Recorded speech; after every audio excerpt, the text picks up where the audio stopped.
இனி ஒரு வார்த்தை கூட பேசக்கூடாது. வெளியே வாங்க. நீ என்ன வெளியில வாங்கன்னு சொல்றதுக்கு நீ யாரடி? உங்களுக்கு ஏன் கூட தானே பிரச்சனை. நீங்க வெளியே வாங்க, நம்ம பேசிக்கலாம்.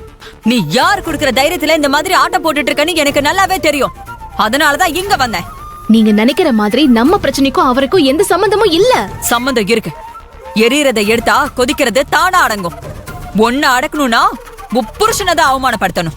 என்ன சொன்னீங்க? என் புருஷனை அவமானப்படுத்த போறீங்களா? ஆமாடே. என் புருஷனையும் என் பிள்ளைங்களையும் நீ என்கிட்ட இருந்து பிரிச்சு கூட்டிட்டு போய் என் நிம்மதியை கெடுத்தல்ல. இப்போ போ புருஷனை அவமானப்படுத்தி போ நிம்மதியை நான் கெடுக்கிறேன். நீங்க என் அப்பாவை மரியாதை இல்லாம பேசுனது தப்பு. அவரை கேவலப்படுத்துற மாதிரி நடந்துக்கிறது தப்பு. அதனால மட்டும்தான் என் அப்பா, தம்பி, தங்கச்சி எல்லாரையும் நான் என் வீட்டுக்கு கூட்டிட்டு போனேன். அவங்க இனிமேலாவது மரியாதையோட இருக்கணும் தான் நான் ஏன் கூட தங்க வச்சிருக்கேன். அது தப்பா? தப்பு தாண்டி, தப்புதான். நானும் என் புருஷனும் இன்னைக்கு அடிச்சுப்போம் கூடிப்போம். அதுல தலையிடுறதுக்கு நீ யாருடி? நான் என் அப்பாவோட பொண்ணு. பொண்ணுனா உன் இஷ்டத்துக்கு என்ன வேணாலும் பண்ணுவியா? புருஷன் பொண்டாட்டிக்கு இடையில பொண்ணு கிடையாதுடி. இந்த உலகத்துல யாருக்குமே உரிமை கிடையாது. அப்ப நீங்க என் அப்பாவை என்ன வேணாலும் அவமானப்படுத்துவீங்க, அதை நான் கண்டுக்காம இருக்கணுமா? ஆமாடி, கண்டுக்காம தான் இருக்கணும். அதெல்லாம் என்னால முடியாது. அப்படின்னா போ புருஷனை நான் அவமானப்படுத்தியே தீர்வேன். உன்னால என்ன முடியுமா பாத்துக்க போடி. என் அப்பா எனக்கு ஒரு கண்ணுனா என்னோட ஹஸ்பண்ட் எனக்கு இன்னொரு கண்ணு. இவங்க 2 பேர்ல யாரை நீங்க அவமானப்படுத்த நினைச்சாலும் அதோட விளைவு உங்களுக்கு ரொம்ப மோசமா இருக்கும். என்னடி மிரட்டுறியா? ஒழுங்கா உங்களோட மரியாதையை காப்பாத்திக்கிட்டு இங்க இருந்து போயிடுங்கன்னு சொல்றேன். உங்களை அம்மா அம்மான்னு மனசார கூப்பிட்ட என்ன உங்க சுயநலத்தினால சித்தி சித்தின்னு கூப்பிட வச்சீங்க. இப்ப அந்த உறவையும் மரியாதையும் கெடுத்துக்கிட்டு இங்க இருந்து அவமானப்பட்டு போகாதீங்க. என்னடி என்னையே அவமானப்படுத்துறியா? அதையும் பாத்தரண்டி. ஏய், பொண்டாட்டி இப்படி பேச விட்டுட்டு வேடிக்கை பாத்துட்டு இருக்க? நீ எல்லாம் ஒரு ஆம்பளையாடா?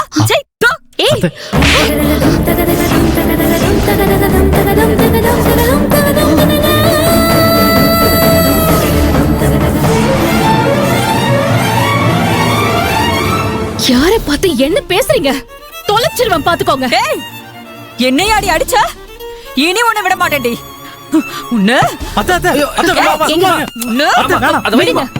என் அப்பாவை கேவலமா பேசினப்பவே நான் இவங்கள ஒரு வழி பண்ணிருக்கணும். போனா போதுன்னு விட்டுட்டு மரியாதை கொடுத்தேன். ஆனா எப்போ இந்த அளவுக்கு மனசுல வன்மத்தோட உங்களை அவமானப்படுத்தியே தீர்வேன்னு திட்டம் போட்டு இங்க வந்தாங்களோ, இனிமேல இவங்களை விட்டு வைக்கவே கூடாது. உனக்கு அந்த அளவுக்கு திமிரே போச்சாடி?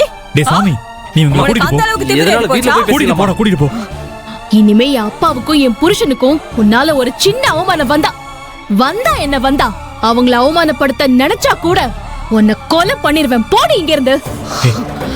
இதுக்கெல்லாம் நீ கூடிய சீக்கிரத்துல பதில் சொல்லியே ஆகணும்டி. ஏய், உன்னை நான் கதற வைக்கிறேன்டி. கூடிய சீக்கிரம் என் கால்ல விழுந்து உன்னை நான் கெஞ்ச வைக்கிறேன். போடாத பக்கம். உன்னை நான் ஒரு வழி பண்ணாம விட மாட்டேன்டி.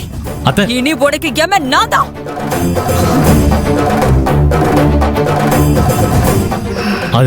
நீ வா, நீ வா, வா உட்காரு. இல்ல வேணாங்க, நான் கிளம்புறேன். நீங்க வர்க்க பாருங்க. இல்ல ஆதிர, நான் சொல்றேன்ல உட்காரு, உட்காரு, உட்காருன்றேன். அவங்களுக்காக நான் உங்ககிட்ட மன்னிப்பு கேட்டுக்கிறேன். என்ன ஆதிர, நியாயமா பார்த்தா நான் தான் உங்ககிட்ட மன்னிப்பு கேட்கணும். அவங்க இங்க வந்ததை நான் உனக்கு ஃபோன் பண்ணி சொல்லிருக்கவே கூடாது. சொன்னதுதான் தப்பா போச்சு. இல்லங்க, நீங்க மட்டும் எனக்கு ஃபோன் பண்ணி சொல்லலன்னா அவங்க எல்லாரும் முன்னாடியும் உங்களை ரொம்ப அவமானப்படுத்திருப்பாங்க. எனக்காக நீங்க இன்னும் எவ்வளவு அவமானத்தை தாங்க தாங்கிக்க போறீங்க? ஆதிர,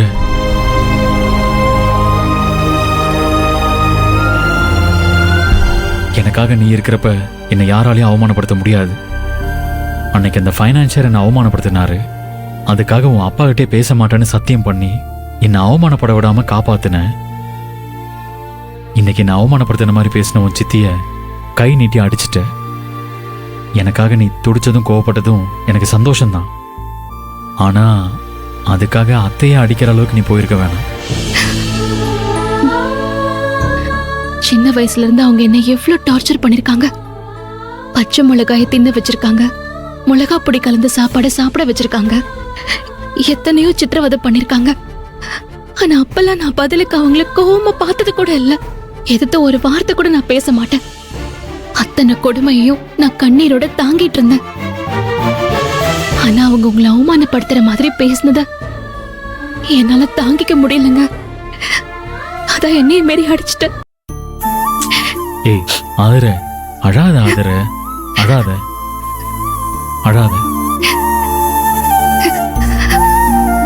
அவங்க என் அப்பாவை அவமானப்படுத்தும் போது கூட நான் கோவப்பட்டேனே தவிர அடிக்கல. ஆனா உங்களை அவமானப்படுத்தினப்ப என்னால பொறுமையா இருக்க முடியலங்க. அதனாலதான் அடிச்சிட்டேன். இது தப்புதான். என்ன இருந்தாலும் நான் அவங்கள அடிச்சிருக்க கூடாதுதான். அவங்க என்ன மகளா நினைக்கலனாலும் நான் அவங்கள என் அம்மாவாதாங்க நினைச்சேன். அப்புறம் அவங்க சித்தையா மாறினாங்க. இப்ப அவங்க எனக்கு விரோதியாவே ஆயிட்டாங்க. ஏய் ஆதர, அழாத அழாத. நீ பாரு, நீ அழுதா அதை என்னால தாங்கிக்க முடியாது. ஆதர அழாத. ஆதர, ஒரு கணவனுக்கு மனைவியோ ஒரு மனைவிக்கு கணவனோ கரெக்டா அமையறது மட்டும் கடவுள் கொடுக்கிற வரம் இல்ல. ஒவ்வொரு உறவும் ஒவ்வொரு சொந்தமும் கரெக்டா நல்ல விதமா அமையறதும் கடவுள் கொடுக்கிற வரம் தான். ஆனா சில உறவுகள்ல அந்த உறவே சாபமாயிடுது. என் சித்தப்பா, உன் சித்தி எல்லாம் அந்த கேட்டகரி தான். அவங்கள நினைச்சு கவலைப்பட்டு கண்ணீர் விட்டுட்டு இருக்கிறதுல எந்த பிரயோஜனமும் இல்லை. புரியுதா? எனக்கு ஒண்ணுனா நீ துடிச்சு போற, உனக்கு ஒண்ணுனா நான் துடிச்சு போறேன். நமக்குள்ள இருக்கிற இந்த லவ் ஒண்ணு போதும். நம்மளை யாராலையும் ஒண்ணும் பண்ண முடியாது. ம்?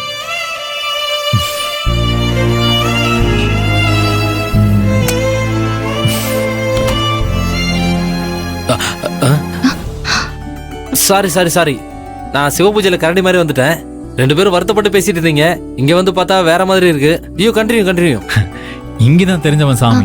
அண்ணா அண்ணா நீங்க வாங்கண்ணா. ஏய் ஆதிர, நீங்க சும்மா இருங்க. அண்ணா நீங்க உங்க ஃப்ரெண்ட பாருங்க, நான் கிளம்புறேன். ஏய் என்ன ஆதிர, ஏன் அதுக்குள்ள கிளம்புற? நான் இங்க இருந்தா நீங்க உங்க ஆபீஸ் வேலையை பார்க்க மாட்டீங்க. ஆமா சிஸ்டர், கரெக்டா சொன்னீங்க. டாய் சும்மா இருடா சாமி. ஆதிர, இன்னைக்கு ஆபீஸ்ல ஒரு வேலையும் இல்ல.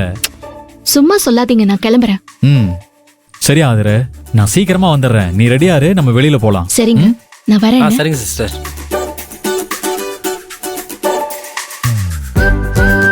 ஏண்டா கரெக்டான நேரத்துக்கு வந்து கழுத்து எடுத்துட்டியடா உன்ன. எங்க அது? ஐயோ சிஸ்டர் சிஸ்டர். ஏய் ஏண்டா கத்துற? நீ எல்லாம் ஒரு நண்பனாடா. சரி வா வந்து உட்காரு.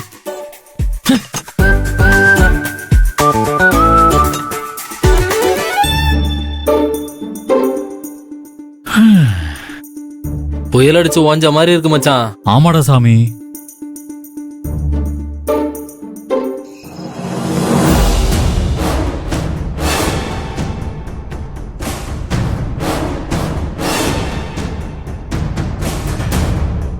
டாடி, உங்களுக்கு ஒரு விஷயம் தெரியுமா? என்னடா? அந்த வாட்டர் கேன் காரி வீட்ல பெரிய பிரச்சனை நடந்திருக்கு. அவ அப்பனையும் தம்பி தங்கச்சியும் எல்லாரையும் இவ கூட இங்கே கூட்டிட்டு